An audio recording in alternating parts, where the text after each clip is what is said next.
모래가 인적 드문 벌판을 쓸어가는 소리가 귓전을 맴돌았다. 마치 모진 손바닥이 대지를 긁어내는 듯 몸을 파고드는 바람에 서리빨 같은 기운이 깃들었다. 한낮에도 해가 잘 들지 않는 황량한 지형. 저 멀리 실루엣처럼 보이던 야트막한 언덕 위로 말 몇 필이 느릿하게 걸음을 옮기고 있었다. 무왕 대무에는 몇 안 되는 호위병들을 이끌고 바싹 메마른 입술을 질끈 깨문 채 그 언덕을 넘어섰다. 요서로 향하는 길은 결코 쉽지 않았다. 겨울바람은 칼처럼 예리했고 길은 군데군데 얼어붙어 있었다. 신하들이 위험을 우려해 말렸지만 무왕은 끝내 직접 나서겠다고 결심했다. 흑살회가 실패한 뒤 상황은 발해의 왕실 권위를 뒤흔들고 있었다. 형제를 죽이려던 대무예의 뜻이 수포로 돌아가면서 오히려 대문예가 발해를 위협할 수 있는 빌미를 얻게 된 것이다. 하지만 무엇보다도 그에겐 장문휴를 살려내야 한다는 절박함이 있었다. 한때 가장 신뢰하던 장수가 이제 포로가 되어 대문예와 당나라 연합군의 소나기에 붙들려 있다. 군대를 일으켜 전면전을 벌이기도 어렵고 또다시 은밀한 암살을 기도하기엔 이미 흑살회가 실패하며 그 명분을 잃은 상태였다. 무왕은 이번만큼은 기필코 다른 길을 찾고 싶었다. 호위병이 전하, 저쪽에 불빛이 보입니다라고 귓속말했다. 무왕은 고개를 들어 언덕 너머를 보았다. 노을이 저무는 하늘 아래 사각형 모양으로 불빛이 일렁였다. 언뜻 보기에도 여러 명쯤 되는 무리, 미리 약속해둔 요서의 지점이었다. 무왕이 말고삐를 틀어 내려가자 언덕 아래에서 서 있던 인물도 자리를 옮겼다. 바로 대문예였다. 검은 망토가 찢긴 듯 펄럭이고 그 뒤로 스산한 병사들이 마치 맹수의 눈빛처럼 주위를 살폈다. 그리고 쇠사슬에 묶인 채 무릎을 꿇고 있는 장문휴의 모습이 어슴푸레했다. 무왕은 말에서 천천히 내려와 허리춤에 칼을 만지작거리다 그 자리에 멈춰 섰다. 함께 온 신하들이 긴장한 기색을 숨기지 못했다. 대문예 역시 살짝 미간을 찌푸리며 길게 뜨거운 숨을 내쉬었다. 서로 다른 길을 걸어온 두 형제가 이렇게 마주 서자 사방에 흐르던 모래바람마저 잠깐 잦아든 듯했다. 대문예, 무왕이 낮은 음성으로 이름을 부르자 대문예는 마치 예전의 호칭을 떠올린 듯 쓴 웃음을 지었다. 형, 아니, 이제 무왕이라 불러야겠지. 어쩌면 오늘 이 자리에서 결판이 날 줄 알았는데. 두 사람 사이로 바람이 한번 휘몰아쳤다. 대문예가 장문휴의 쇠사슬을 가볍게 당기자 장문휴가 비틀거리며 신음소리를 냈다. 그 얼굴엔 지친 기색과 서름이 뚜렷했다. 한때 발해를 대표하던 명장이라 해도 지금은 포박당한 처지. 무왕은 어찌 된 일인지 속내를 쉽게 드러내지 않았다. 그저 장문휴 쪽으로 시선을 잠깐 던지고 곧 가라앉은 목소리로 대문예에게 물었다. 장문휴를 돌려줄 생각은 있느냐? 대문예는 어깨를 한번 으쓱하며 대답했다. 나에게 죽여버리라고 떠밀던 이들도 있었지. 하지만 난 살아서 쓸모가 더 클 수도 있다고 생각했다. 흑살회의 핵심 장수를 억류해두면 발해가 어떠한 외교적 선택을 할지 나는 그 길을 열어둘 수 있으니까. 무왕은 미세하게 미간을 구겼지만 곧 되묻지도 않은 채 조용히 걸음을 옮겼다. 그리고 장문휴가 엉겁결에 기대고 있는 쇠사슬을 살폈다. 손목을 짓누른 흔적이 짙게 패여 있었다. 군신간의 이런 모습으로 다시 만날 줄이야 상상조차 하지 못했다.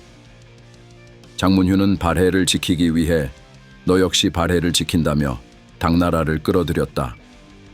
그런데 어째서 둘 다 이렇게까지 부서져 있어야 하지? 무왕이 말꼬리를 흐리자 대문예가 피식 웃음을 흘렸다.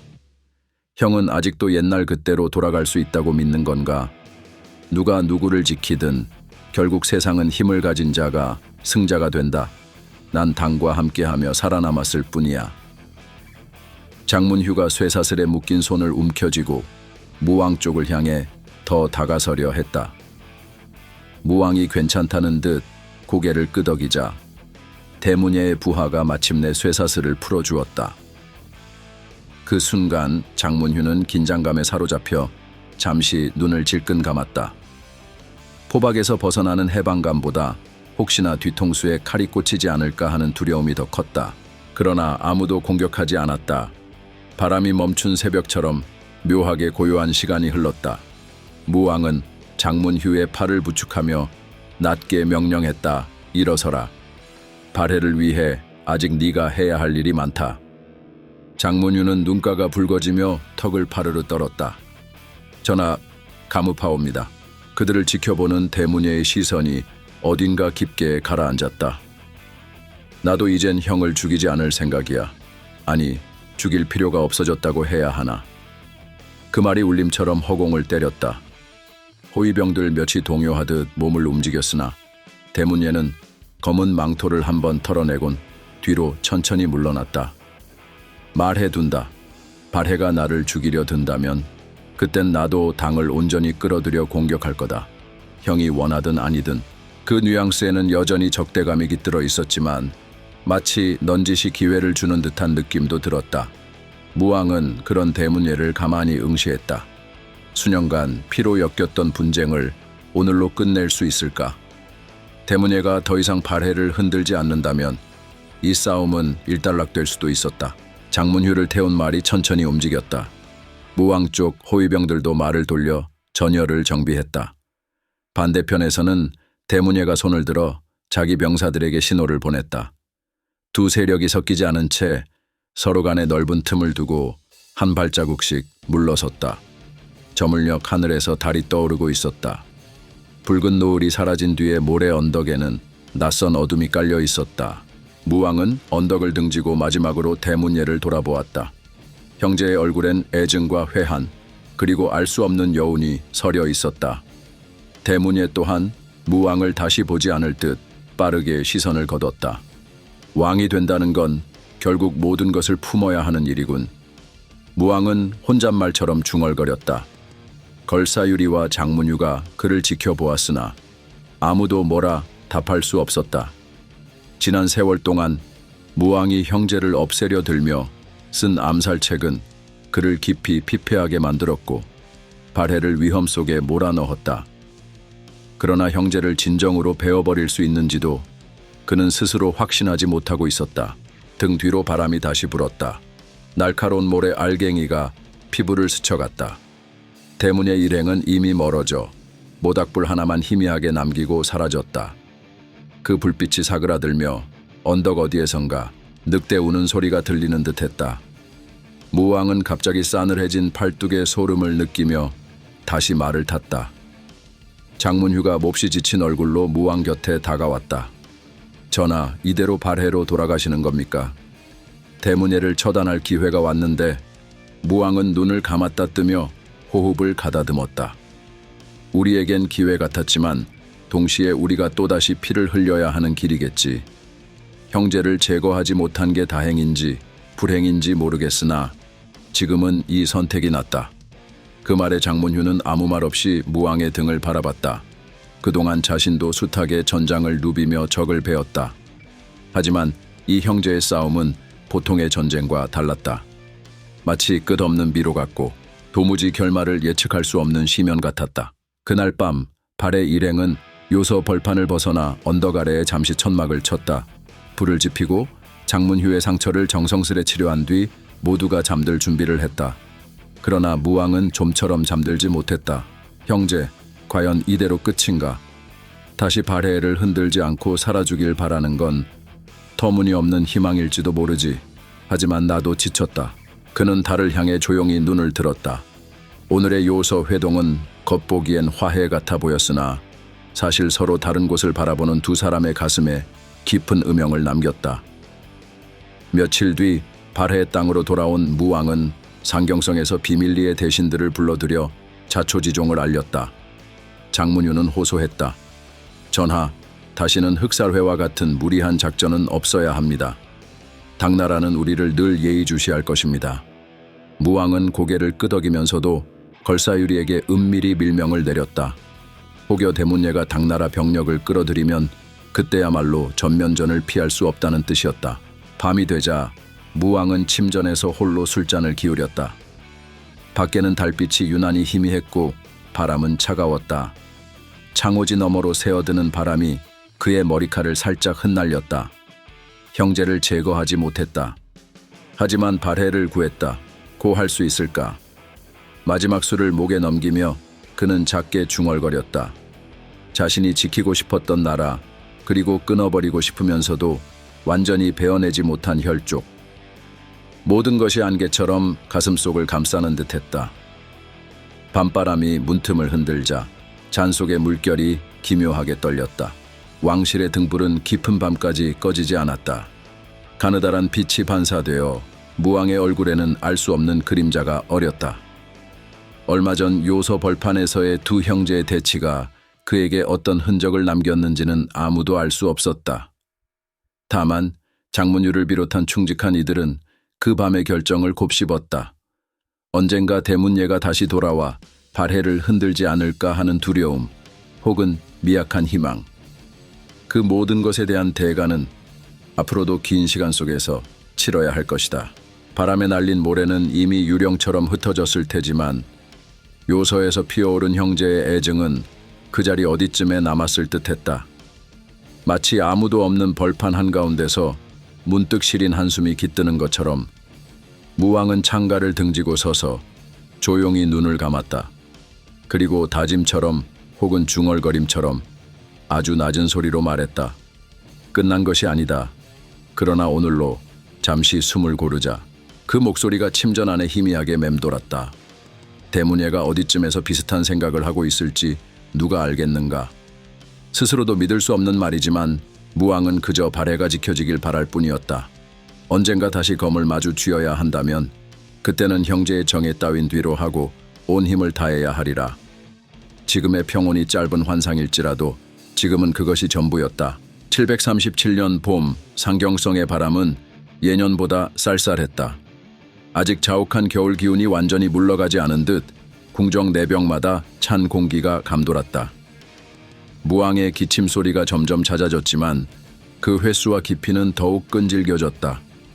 해풍이 들어올 때마다 그가 누워있는 침전 창문이 흔들렸고 무왕의 하얀 입김과 함께 묵직한 숨소리가 새어나왔다. 그것을 지켜보는 시종들은 침통한 마음을 숨길 수 없었다. 한평생 조국을 위해 칼을 쥐고 정치의 칼날 위에서도 끝까지 서 있던 전사 왕의 모습이 점차 부서져가는 듯했기 때문이다. 가끔 무왕이 의식을 잃을 정도로 심한 고열을 앓으면 침전 안팎이 발칵 뒤집혔다. 그러나 불과 몇 시간 뒤 그는 다시금 자리에 앉아 신하들을 불러들였다. 당나라가 국경을 뒤흔든다는 첩보가 있는데 누워있을 때가 아니지 않느냐. 신하들은 차마 대꾸하지 못했다. 대신 걸사유리와 대흠무가 무왕의 주변을 지키며 약과 온돌 장치를 마련해 보았지만 병세가 쉽게 나아지지는 않았다. 무왕은 고구려의 후예로서 삼조고의 혼이 살아있다고 늘 외쳐왔다. 실제로 그는 발해를 일으키는 동안 갖은 전투와 외교, 정치적 결단을 주저하지 않았다. 수많은 적들과 맞서면서도 전장을 떠나지 않는 맹장으로도 유명했다. 당나라와 크고 작은 충돌을 반복하며 때론 신라 거란 말갈과 교섭이나 전투를 벌여야 했지만 무왕 대무에는 결코 등을 돌리지 않았다. 그러나 시간을 거스르는 이는 없었다. 흑살회의 암살 실패와 대문예와의 피비린내, 나는 형제 싸움이 발해 왕실 내부를 흔들어 놓았고 무왕의 심신에도 커다란 금을 냈다. 밤낮 없이 피를 토하듯 기침에 시달리는 날이 늘어날수록 침전 복도를 지키는 호위병들의 얼굴도 더욱 어두워졌다. 발해 조정은 무왕의 병세가 깊어질 때마다 술렁였다. 혹여 당나라가 이 틈을 파고들어 군세를 몰고 올지 모르기 때문이었다. 실제로 국경 근처에는 거란과 말갈의 동태가 심상치 않다는 보고가 빈번했다. 전하, 제발 하루라도 편히 누워 계십시오. 신하들이 간곡히 권해도 무왕은 잡고 있던 칼자루를 내려놓지 않았다. 어찌 내가 편히 눈을 감을 수 있단 말인가. 발해가 흔들리는 꼴을 어찌 앉아서 보나. 그 말 속에는 자존심과 책임감이 뒤섞여 있었다. 무왕의 병세가 악화될수록 자연히 왕위 계승이 입에 오르내리기 시작했다. 이미 무왕은 아들 대흠무 훗날 문왕을 사실상 후계자로 지목해둔 상태였지만 살아있는 왕 앞에서 그런 논의를 꺼낸다는 것 자체가 꺼림칙한 일이었다. 어느 날 저녁 무왕은 대흠무를 조용히 불러 침전에서 머리를 맞댔다. 무왕의 숨소리는 거칠었고 그마저도 기침으로 끊어질 듯했다. 흠무야, 언젠가 내가 이 길을 떠나면 너는 발해를 이끌어야 한다. 아바마마, 그런 말씀을 하시면 안 됩니다. 대흠무가 애써 눈물을 참으며 머리를 숙였다. 그러나 무왕은 마른 손으로 아들의 어깨를 붙들었다. 우리는 고구려의 후예다. 삼조고의 날개는 결코 쉽게 꺾이지 않아야 해. 네가 언젠가 내 자리를 물려받아도 이 사실을 잊지 마라. 그 구절 하나하나가 무겁게 내려앉았다. 대흠무는 그저 고개만 끄덕였다. 무왕이 자리를 털고 일어나려 하자 피를 머금은 듯한 기침이 또 터져 나왔다. 시종들이 달려와 부축했지만 무왕은 손을 휘저었다. 지금 당나라가 한눈 팔고 있을 때가 아니다. 우리 국경이 여전히 위험하지 않느냐. 황급히 약사발을 들고 온 의관이 머리를 조아렸다. 전하, 먼저 안정을 취하시고 물러나라. 국가가 위태로운데 내가 자리에 누워 있을 수는 없소. 그 목소리에 시종들은 숨을 삼켰다. 왕이 될 때부터 몸에 익은 전사의 기계가 이제 몸은 무너져도 정신만큼은 꺾이지 않는 듯했다. 무왕은 임종이 멀지 않음을 예감할수록 왕궁 내부 안전 문제를 더 걱정했다. 대문예와의 갈등에서 비롯된 유혈이 너무도 컸고 그 도화선이 어디서 다시 튈지 알 수 없었다. 왕실을 보전해야 한다. 내가 떠나면 대흠무가 이끌어야 하는데. 무왕은 메마른 입술을 깨물며 걸사유리에게 몇 가지 밀명을 주었다. 흠무를 위협하는 자들은 그대가 모두 제거해 주시오. 그 말이 얼마나 지독한 결심에서 나온 것인지 걸사유리는 잘 알았다. 무왕이 살아있는 동안에는 결코 발해 왕실이 흔들리지 않을 것이란 믿음을 주고 싶었지만 이미 역사의 흐름이 왕의 육신을 갉아먹고 있었다. 737년 초여름 어느 날 밤 무왕은 또 한 번 고열에 쓰러졌다. 이번에는 의관들도 희망적 답변을 하지 못했다. 밤새 떨리는 숨결이 이어졌고 새벽녘에야 가까스로 의식을 되찾았다. 하지만 아침이 되자 무왕은 다시 좌정했다.